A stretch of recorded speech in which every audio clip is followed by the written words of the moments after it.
All right, so we are recording. So hi everyone, welcome. I'm glad to see so many faces in this room. So this is Palo Alto University's PhD in clinical psychology current student panel. So we are joined by three current students as well as another student that will be coming in probably a little bit later.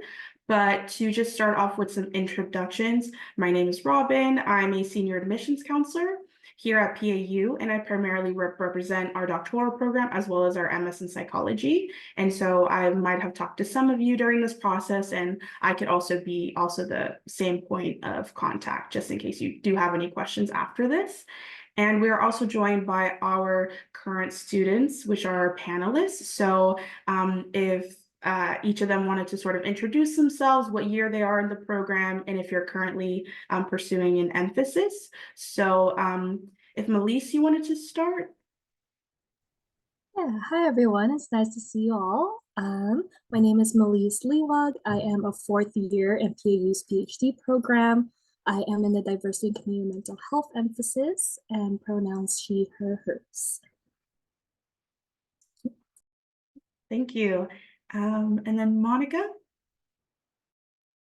Hi, everyone. My name is Monica. I'm currently a second year in the PhD program, and I am pursuing the neuropsych area of emphasis, and my pronouns are she, her, hers. Thank you. And Tala? Hi, my name is Tala. I use she, her pronouns. I'm a first year and my intended emphases of interest are DCMH and neuro. All right, awesome. So here we do have sort of a range, as you can see, of different years within the program. So sort of to go over the agenda before we do get started of the event. So each of our panelists will sort of talk about their background in the program and sort of how it was their journey to PAU, as well as how it is currently in their PhD journey and anything else that they want to share. And we'll sort of go one by one. And then shortly after that, we'll go straight to questions. So it would be a really good opportunity that if you're interested in one of them that has a particular, area of emphasis you're interested in, or you sort of want to see how it is in that particular year that they're in, it's definitely an opportunity to ask questions. So without further ado, we'll just get started. So if maybe we could start with Tala first. Sure, yeah. So I guess I chose PAU because it was close to my family. I'm from the East Bay and I kind of wanted to stick around the general Bay Area, but also because I found that the values of the program really aligned with my interests. Having a diversity community mental health emphasis is not something that you see a ton of, which I was super interested in. I was also really drawn to the work by certain faculty members like Dr. Patel, Dr. Kuo, Dr. Chu, a really wide range of interests, but I really like the work that a lot of faculty were doing here. And then also I really appreciated PAU's like personal, I could tell like through the process of applying and interviewing that it was a much more personal program. So like it wasn't as like removed and like hard to get a hold of somebody as it was in like a bigger university. I really appreciated that the university is psychology focused. Yeah, I'm not sure. I can't remember exactly what else you said to go over, but those are the main reasons why I found my way to PAU for a myriad of reasons, but altogether just like the values of the PAU program.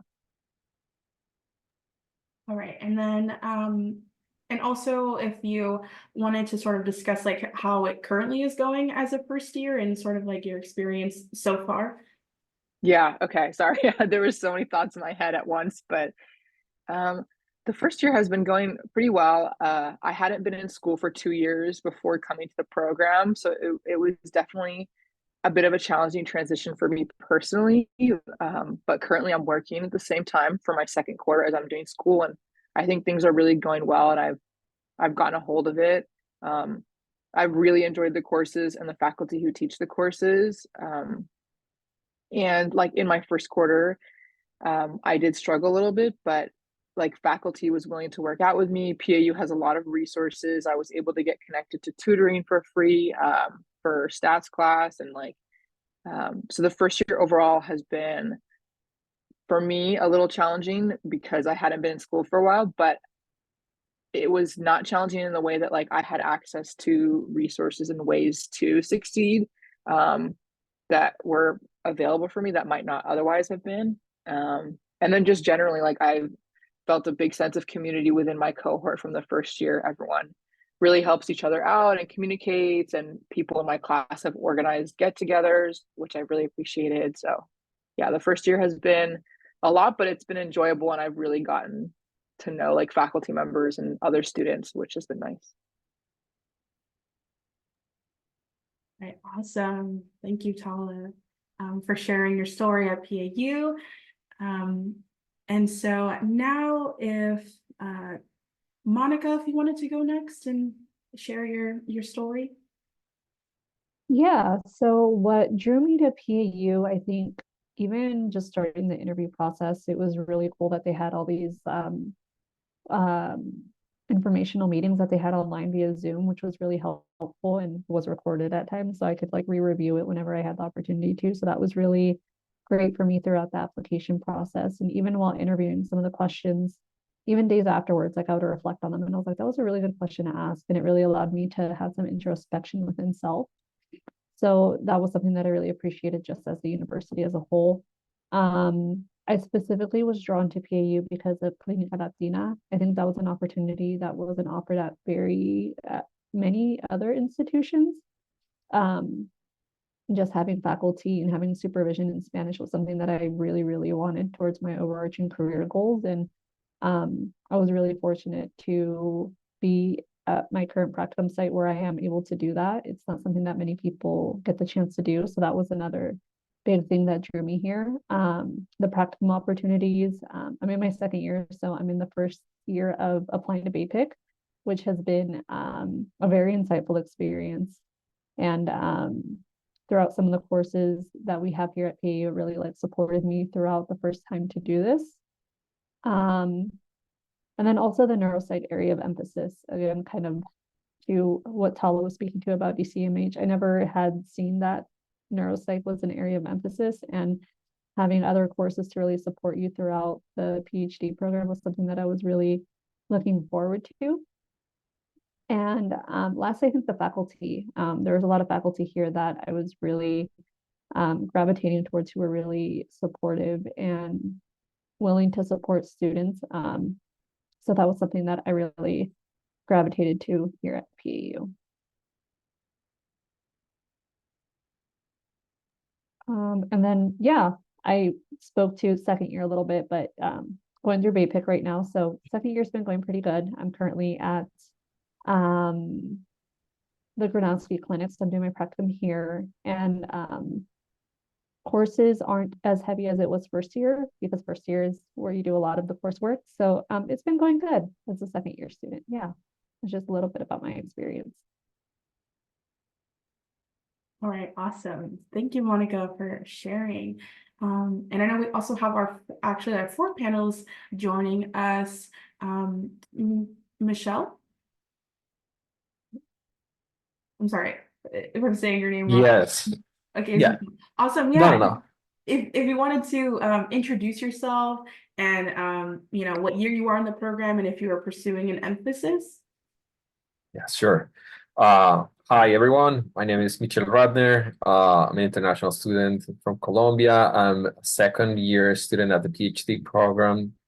And I'm interested in pursuing the trauma area of emphasis. I haven't started it yet, but hopefully through the fall we're going to start advancing in that. As Monica, I'm also in this process of transitioning from Gronowski to externship, the first externship, and so it's going to be a very interesting process. And yeah, so far it has been a very, very wonderful journey. Awesome. Thank you for sharing. All right. And so we will continue.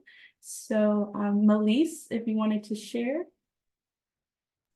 Yeah, I'll be happy to. So, I'm in my fourth year, so it's been a while since I've, been here. So I would say what really drew me to PAU is what everyone else have said, like the values of diversity, inclusion, yeah, equity and belonging. And specifically, I wanted to work with Dr. Joyce Chu in her lab. So that's really what drew me to PAU. And then going through the interviews, which were in person back at the time when I was interviewing, which was great.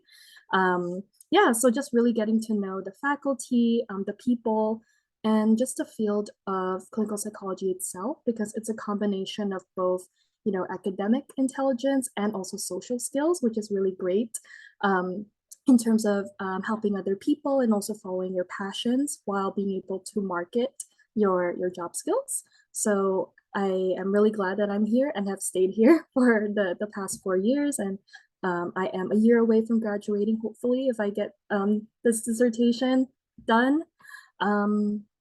Yeah, so let's see. And current experience in the program, not really any classes except for practicum forum, which for fourth years you attend twice a quarter.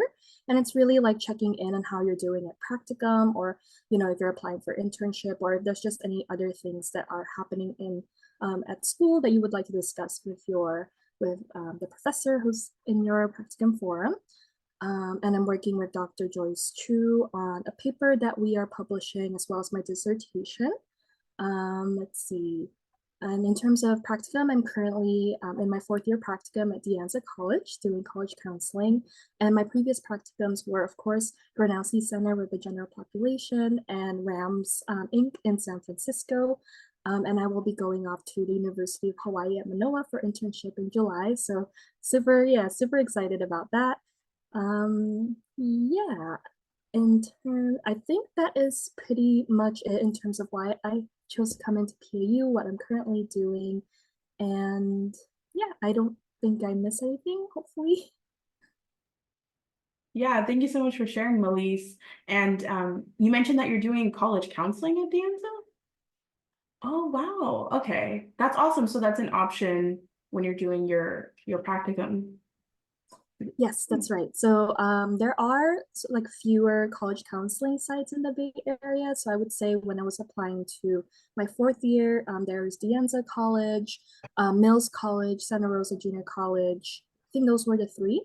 So in the Bay Area, it's not too many, and they tend to be more competitive because of how few they are. But they're helpful if you want to go into university college counseling at internship. So very grateful that I got the chance to be matched at De Anza this year. Awesome. Thank you for sharing. Yeah, that's something I actually didn't know. That's awesome that that's an option in practicum. Yeah. Thank you. All right. And Michelle, if you wanted to share sort of like your experience, in your journey to PAU and sort of your current experience being a second year. Sure.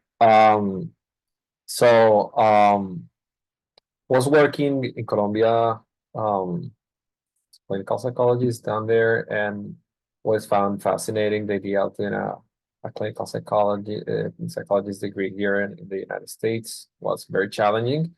Around the pandemic, so I started looking for schools, and the major reason I got to PAU was due to Dr. Ricardo Munoz. I'm very, very interested in all the topic of cultural adaptations, trauma populations, and work with Latino populations too. And that was like the thing that called me the attention from the university, and I fall in love with all the cultural humility and diversity values that we hold here in this university as a very distinctive way element on all our formation. That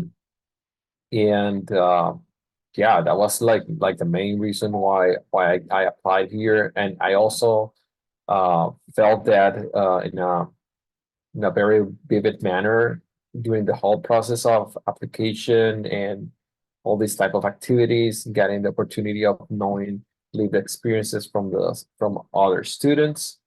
And yeah, so far I would say that's one of the main reasons I really like the school. And our cohort support all what happens in this super challenging time of doing a PhD. I think it's critical that having that piece that in my case with the reduced knowledge I could have from like more school, we could say. I didn't get that sense, that vibe, and I had some experiences with schools in terms of um, yeah, having like short residential periods when I was in my master's, and it's a complete different life. So I would say that's one of the main things, and I also love the balance of the 50-50 research and practice that is very vivid here. Yeah, am I missing something, Robin? No, you mentioned what drew you to it, and if like mentioning, I guess, like how it is, maybe collaborating with like your classmates, how it is with like maybe like the faculty members, and sort of how it's going right now. Yeah, and of course, the all years there's going to be a challenge. First year you will have lab bench. Second year is starting, and also Gronowski, that transition between first year and second year. Now we are learning how to do all this basic stuff, and yeah, all the support. And I think we're very proud because I'm seeing like all our peers. And also third year students that are already doing their second externship. I think the university is very well renowned and positioned here, and you really get that sense when you go to the BAPIC fair and all these activities. So I'm very excited, and I see this is going to be very promising in this next step of training in the community. All right, awesome. Thank you, Michelle, for sharing. So now that our four panelists, sort of shared their journey to PAU, and I'm really thankful that they're here, and you sort of got to see a little bit about, year 1, 2, and also 4 to sort of get, a good sense of how it is during each year. So now that everyone has gone, we could sort of open the floor for questions. So if anyone has any questions, you can put it in the chat. You can also maybe raise your hand as well near the reactions tab. It'll let you sort of raise your hand if you have any questions. So.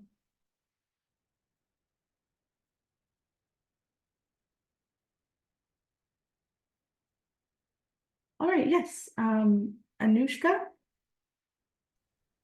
Yes, hi. Can you hear me? Yes, yes. Hello. Thank you so much for introducing yourself and all this really, really interesting information. I had a question. I think that's pretty general. I'm curious about what the breakdown of your days looks like throughout the year in terms of sort of what proportion of time you spend, say, in your second year in classes versus in practicum versus in lab, and how sort of that breakdown of hours and those proportions change throughout the years.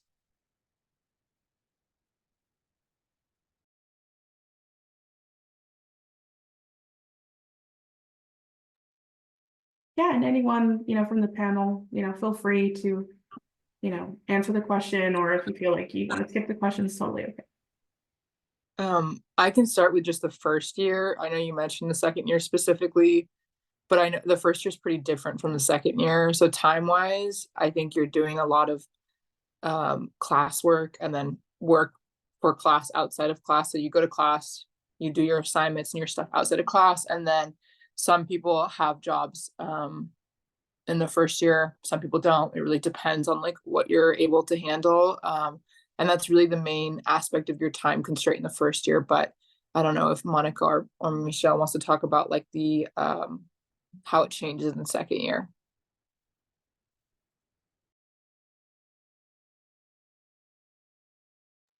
Yeah. Go ahead, Michelle. You want to go on it?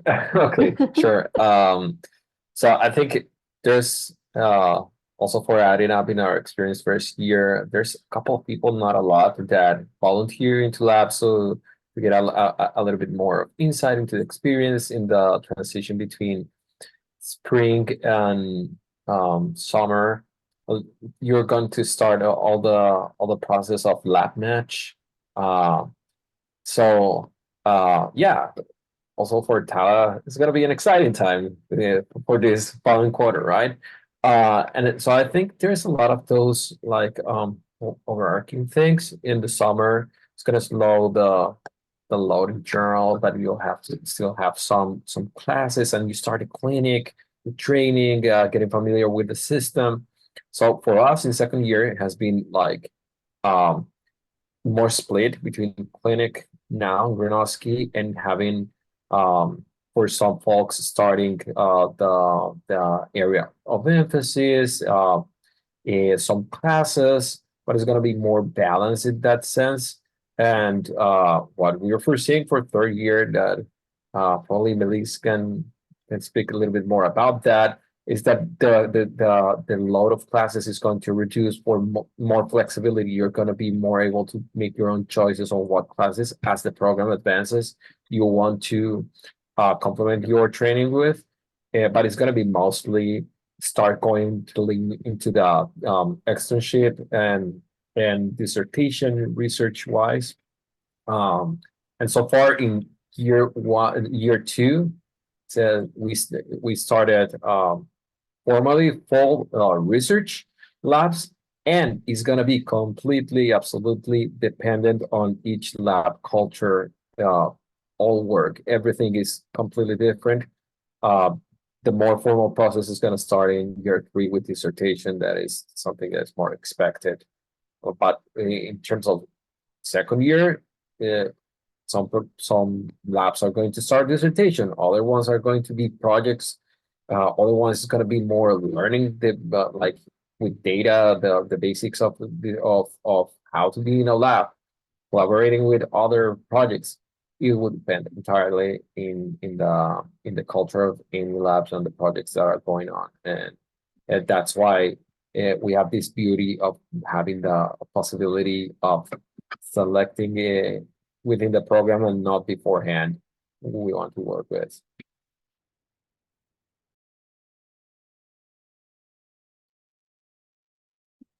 Awesome, thank you.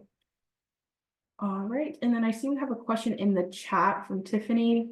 How would you describe the work, academic, and personal life balance from your experiences at PAU to having a job? Is it something achievable since the program is to be rigorous? I can start answering this question. So I am the unfortunate or fortunate one to have worked every single year of the program with like a full-time job in the first year and a half of the program. And I'll go into like how I was able to do that, and partly because the first 3 years were during the pandemic, so it was online for me, and my full-time job was an in-person residential eating disorder counselor in the same city that I'm living in. So it's I think it worked out in that sense of I was already working there like during my gap year between undergrad and PAU doctoral.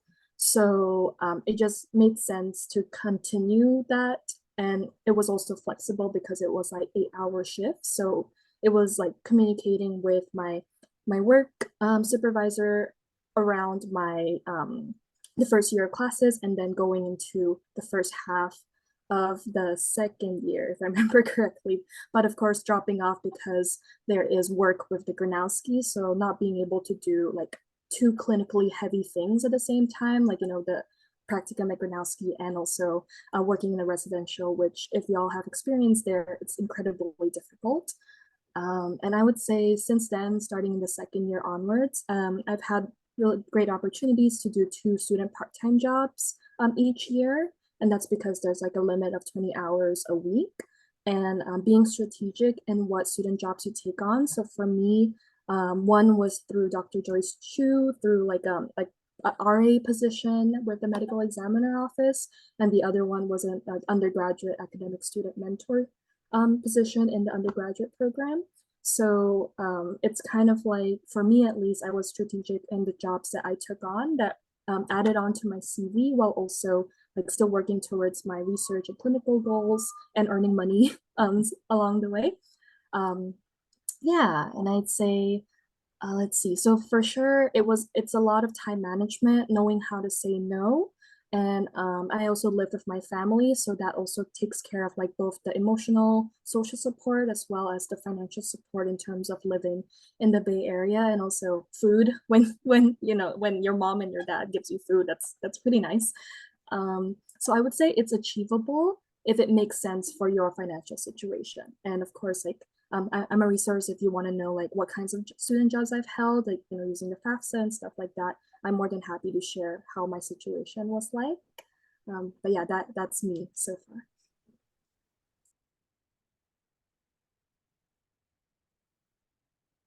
Thank you. I was just going to speak a little to my experience in that, and just saying that you'll hear this answer a lot, but it depends. Truly, like it depends on your individual capability. Like for me in undergrad, I worked 2 jobs while going to school at the same time. But then when I came here first quarter, like I was unable to get a job first quarter and do school. I think first quarter is the toughest transition in terms of like adjusting to a graduate level workload. But then in the start of my second quarter, I've been working and I've been able to manage it just fine. So I think it does depend. I know people in the first year who are working full-time jobs, kind of like the way that Melise did, and then I know people who aren't working at all. And it depends on like what you can handle in terms of time management. You'll hear that a lot too. It's like the most important thing that you're good at time management. And then also like what makes sense for you financially. Like if you don't have to work, honestly, it would probably be nice not to have to stress yourself out and like overwork yourself. But if you have to, obviously like that's pretty understandable too. Just being able to like balance that and take care of yourself as well through that process.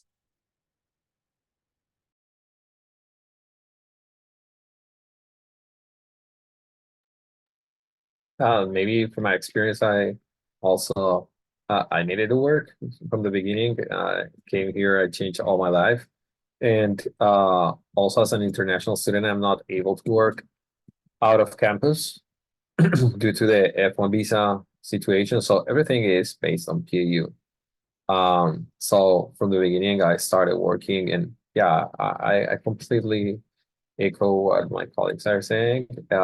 Depends a lot of time management, also selecting the specific work you're gonna do. If you are in a first year super heavy based in academic work and you start a job that requires that same stuff, it's gonna be heavy, but some people like it.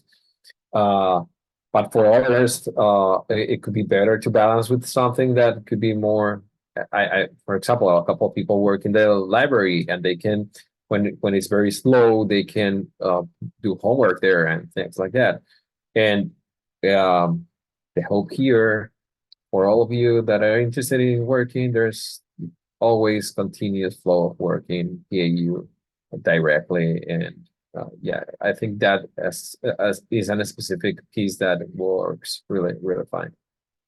Yeah. As for myself, in terms of working, the first year I didn't start working until I had gotten the job as a clinic manager in the Gronowski Clinic. And that's when I kind of started to gravitate towards working more jobs on campus. Kind of to what Melise mentioned, and kind of just try to highlight her point about finding things that are going to support your overarching career goals, because there are so many opportunities for jobs and there's so many opportunities for work, but really being strategic with which ones you decide to pursue and are going to support your overall career goals. So that's been something that I've been learning to do and navigate as I continue throughout the PhD. Like teaching is something that's been really important to me and I continue to do. And it's a balance, but I think I've limited to part-time work just because of the different hats that we wear in between being a researcher, a clinician, and in some instances having to work. I will agree that it is a reality of some students, including myself in some instances, but yeah, it's also highlighting the concept of self-care because we do wear a lot of hats throughout this program. So that's just one thing that I wanted to share with you all briefly because it is a process, and it is the slogan that I've heard is that it is a marathon and not a sprint. So living to that.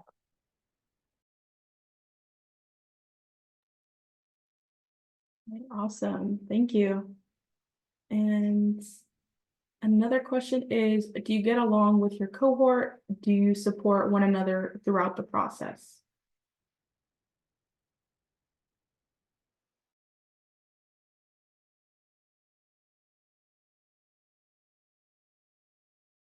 I would say yes. So since we started in 2020, so that's when the pandemic was full swing.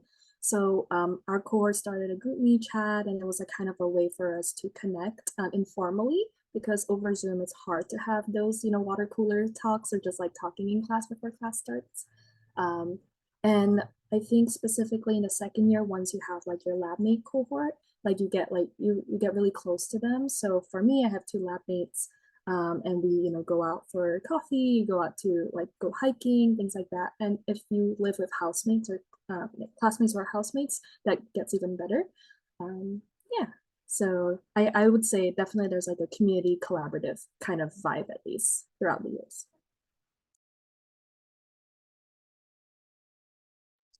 Yeah, just speaking to that as well, my cohort also has like a really big Discord group chat. So if anyone needs help with like literally anything, whether it's like paperwork for taxes or it's like housing or it's like when is this assignment due, everyone's pretty collaborative. And then people in my cohort also will like organize things to hang out, like bowling and a picnic, and all that jazz. So I think everyone gets along pretty well.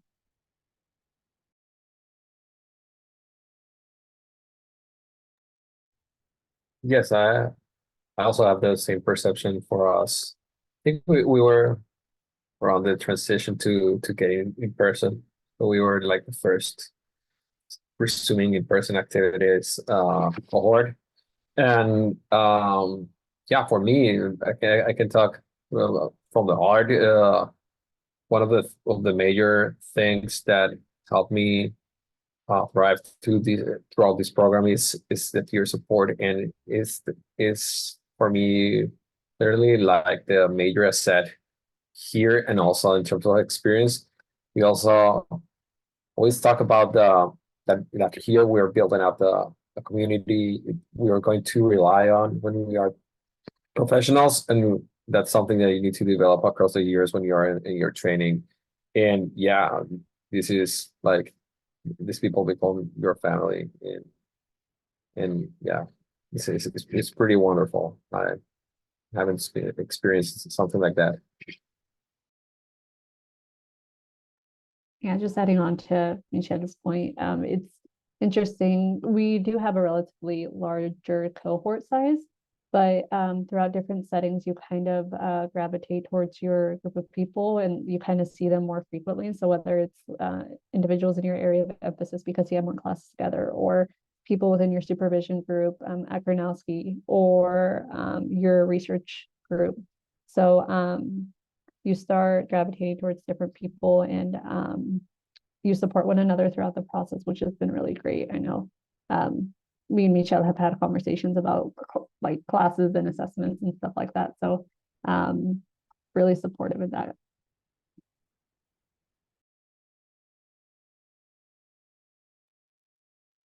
All right, awesome. Thank you. And Lindsay had a question. Is there a schedule for classes / do you have classes every day of the week first year? It depends. You can have classes every day of the week. Personally, my first quarter, I only had classes like Wednesday, Thursday, Friday. But there are a predetermined set of courses that you have to register for your first 2 years. And then you kind of just get to choose when you take those courses. So most people try to like give themselves like, a 3-day or 4-day weekend. It doesn't always happen, because if you're not fast to like, I feel like get the better class, like you might end up having classes every day of the week. But for the most part, I don't think I know many people who have classes like all 5 days of the week. Definitely, it usually ends up being 4 days of the week or 3 for the first year.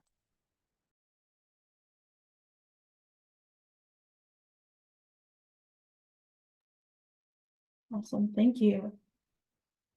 All right, so we have about 20 minutes, a little bit over 20 minutes or so left. So if anyone else wants to raise their hand or write in the chat if they have any questions for our panelists.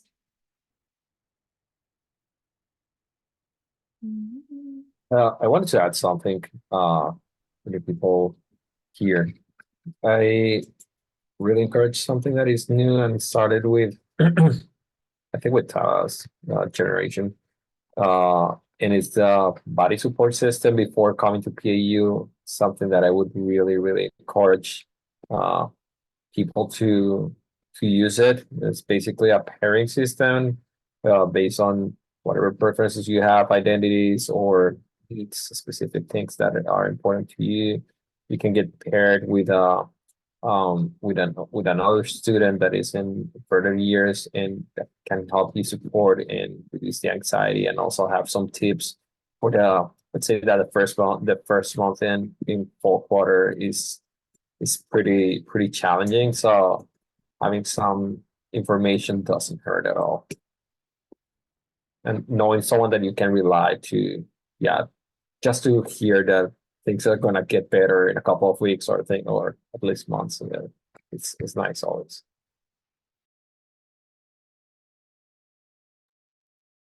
Awesome, thank you, Michelle, for sharing. We have some questions in the chat. What is something you wished you knew before you started the program?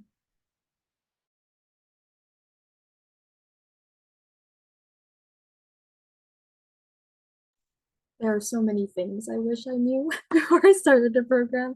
Like, I knew like kind of the general idea, right? Like what would happen each year. Like, it, the plan makes it seem like it's so easy every single year, but it really isn't. Like, you're like, okay, I'll just take these classes, I'll just do this. But let's see. But I think the overarching thing that I've learned is really knowing, like they say self-care, but it's really, really important. Like really finding what your values are, what your like, just picture like, you know, you're doing you went to class, you have homework due, you are seeing like 3 clients maybe at the end of the day, and then you still like you have a deadline maybe at 11:59 that day and you haven't started your project for whatever reason. Like what is the 5 minutes that can give you joy or like remind you why you're still doing the things that you're doing is very, very helpful. It can be like your family, it can be your partner, it can be your dog, it can be because you love working with clients or you love the academics, you love the research. So it's extremely important to know what it is gives you joy. So when you forget it, like you remember why you're in this program for however long, because it is a lot of time, effort, and money that you're putting into it. And at the same time, it's only 5 to 6 years of your life, if you think about it.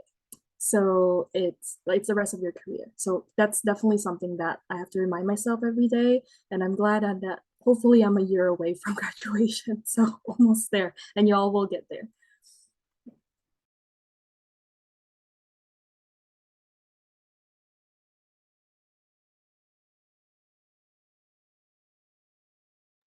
Right. Thank you, Melise, for sharing. And then also I see Denise had a question. What do you do outside of the lab or work, or find that balance?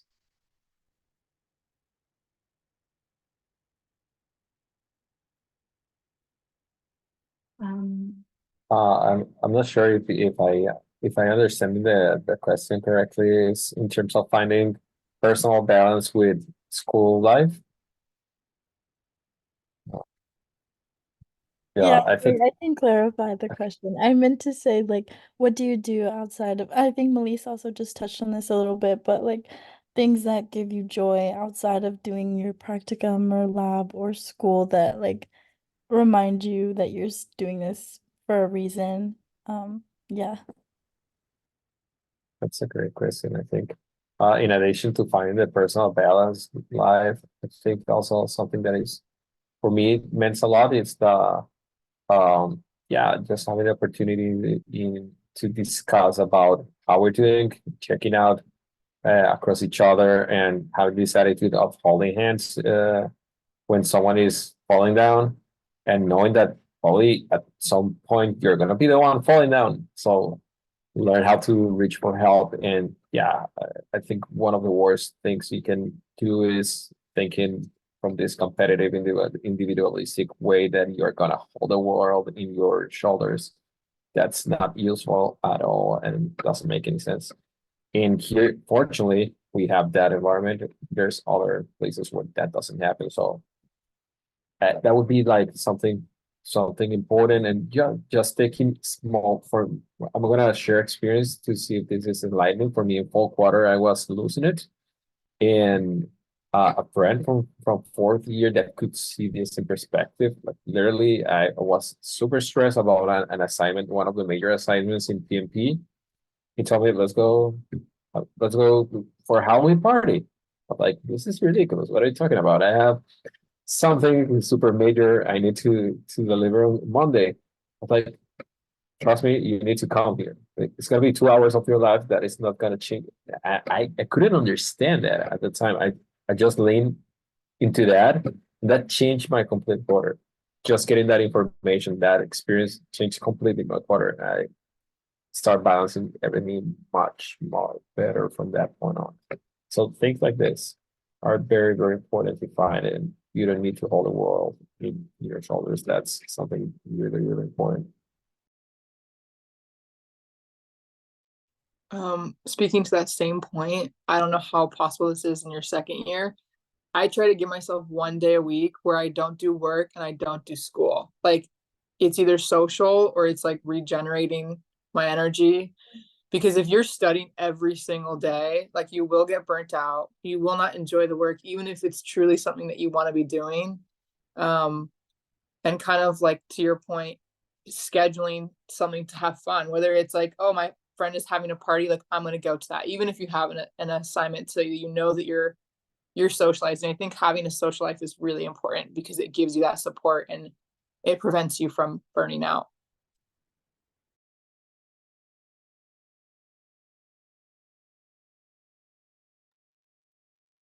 Right, thank you. Thank you for sharing. And then Tiffany had a question. How soon do you have to know which track/emphasis you would like to do?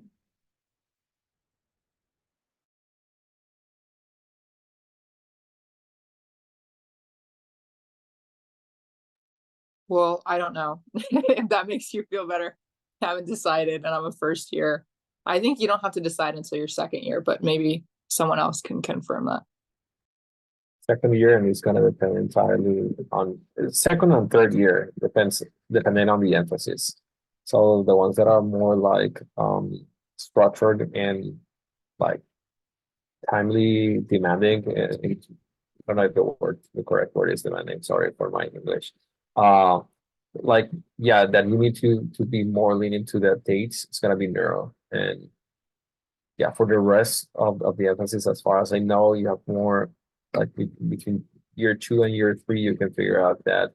But as I was mentioning with the trauma one, I missed the full first class, and now I have to wait 1 year for starting the whole emphasis for year 3. So bearing that in mind is very important from the beginning, but it's gonna happen at around second year and third year.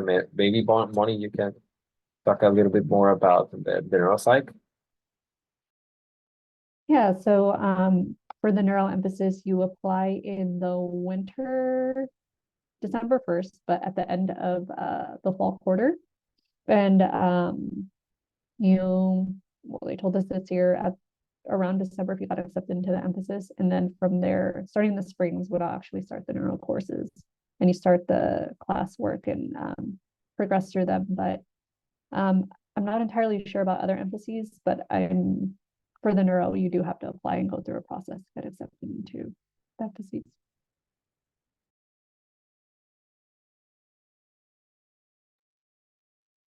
Awesome, thank you. And then Anushka had a question. How competitive/challenging is it to find on-campus employment?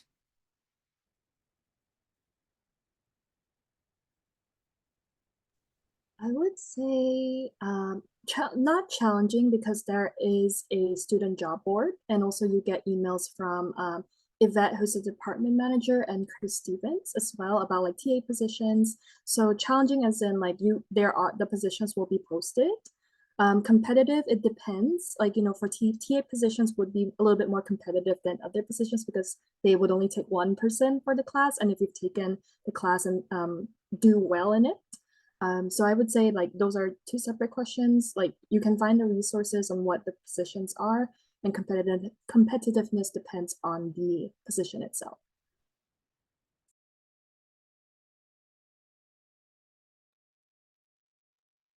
Rowan, I just wanted to make you aware that Anissa has raised her hand. Yes, yes. She was next. Thank you. Anissa? Yes, I had a quick question. For those who will be commuters, is it competitive to get on-campus parking? And then I had a second question is how many people are in each cohort?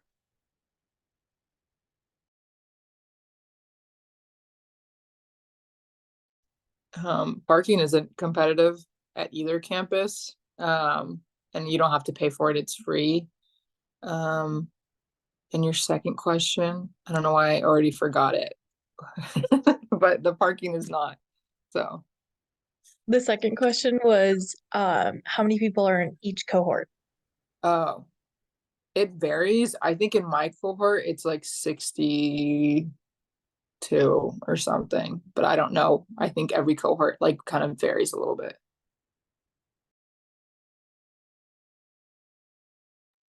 Yes, we tend to admit usually the number is 70, but like Tala mentioned, it definitely varies. But usually we tend to 70 is usually like sort of the max number of how much each student is admitted every year. So, but sometimes it could possibly be lower than that. Just depends how many students, accept that year to join PAU. And in that vein, I find usually classes are around 20 something because there's going to be sections. So you're not going to be exposed to a 70 people class.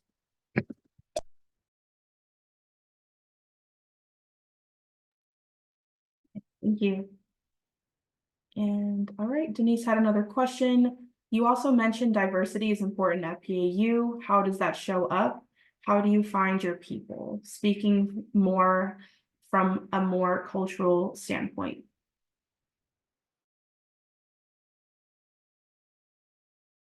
Yeah, for sure. So for me, I would say I started finding my people more so in the second year. Of course, there are some community in the first year, but particularly with a research lab, because that's really the point for like your academic training, clinical, and your research training. Like in being Dr. Joyce Chu's lab, there's a lot of emphasis on ethnic minority mental health, and your lab cohort mates would also have that same interest, like research wise.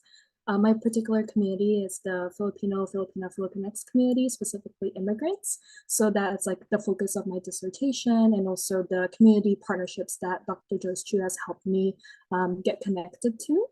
In addition to the communities you find through your practicum placements. So at RAMS, working with Asian and Russian speaking immigrant populations, and currently at the ANZA, where there is a large Asian population as well. So it's like there's many different ways that you can find community, and it's through really like finding your passion for certain interests and also still being open and flexible with the opportunities that you're given at the school.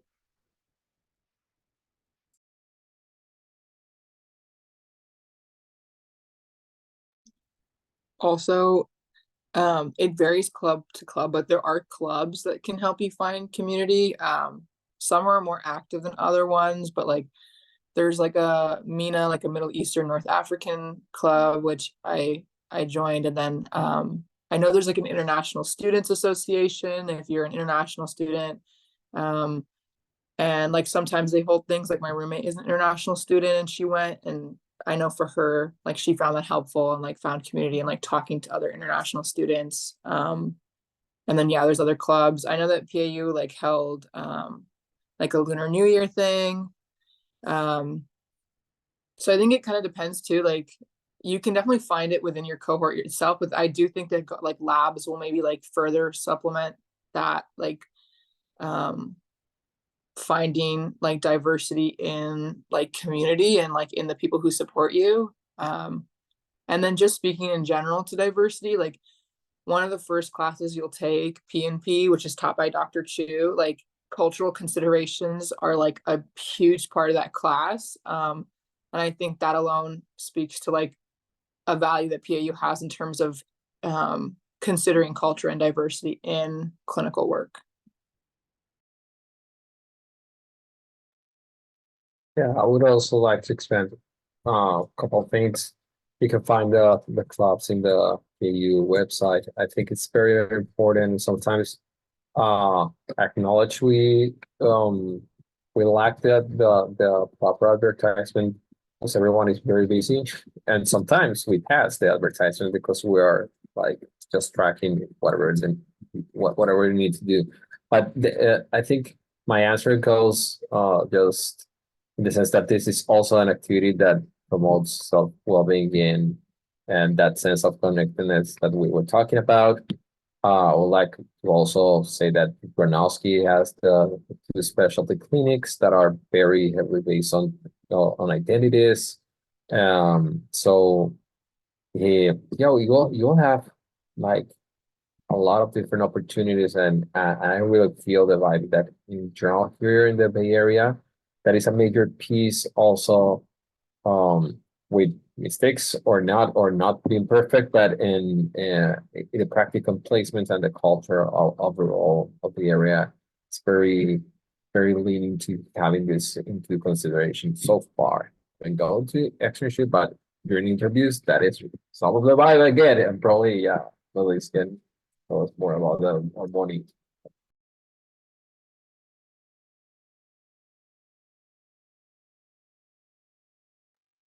I'll speak very briefly to some of the academics that we've seen, like some of the coursework that we've seen. There's always some implementation, and it's always part of classes that I've taken, like the cultural aspect. Palo spoke briefly about cultural considerations, but it's something that I've seen that's pretty consistent throughout a lot of the courses that I have taken here at PAU. So that's always been really helpful, and it always sparks really good discussion within our classes, and really allows us to kind of reflect on some of like the biases that we have, or just different perspectives to take into consideration as we enter the field. Because one of the wonderful things about having a larger cohort is that you have so many different people from varying experiences, and not just in terms of like clinical, but just age, education, different people who are oh my goodness, people who are part of different areas in the state, students who are international. We just have so many different perspectives coming into a classroom. And I think it's a wonderful thing to witness within the classroom space, because everybody has varying identities and varying perspectives. So that's just one thing that I can speak to about some of the courses here at PAU.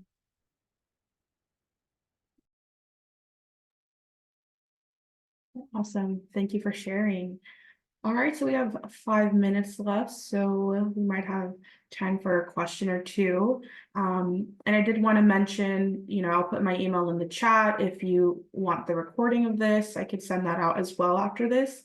As well as, I don't know if any of our panelists, wanted to put their emails in the chat, if they're open for any of you to reach out to them, if you have any, follow-up questions that you think of after this panel.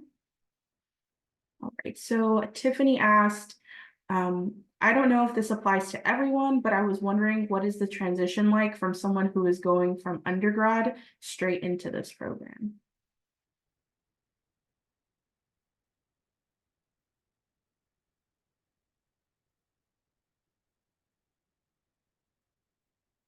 Yeah, that question, might not apply to our panelists, but I do have also other current students as well that possibly, did do that transition. So if you do reach out to me, I could probably find a student that did do that transition that could help answer your question. And then we did have another question. What are some things you think PAU can improve on to make your student experience better? Which would be our last question as well.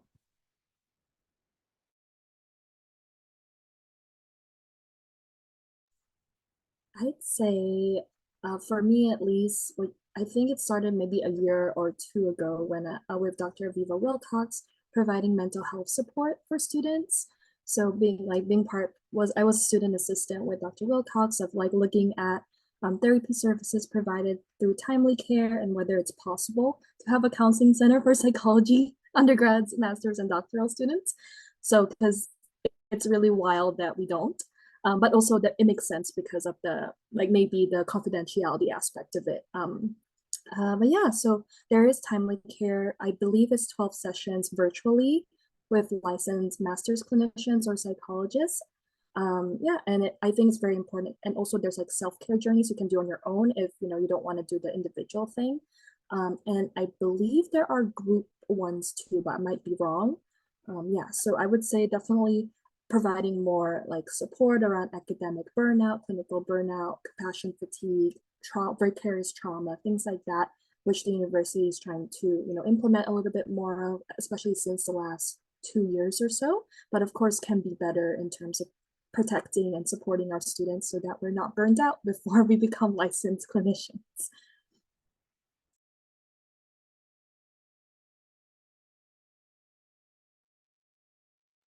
I would go with sometimes I think that there's resources, a lot of different resources, but everyone is working in separate aisles. So I think based on the clubs, and I've heard a lot of conversations in some of the work of the clubs I participate in about start bridging with other things that are going on in that same way, making up community. And just from a compassionate standpoint of view, everyone is trying to do their best, being very busy in their own stuff and also making time. So yeah, more hands are needed for developing systems.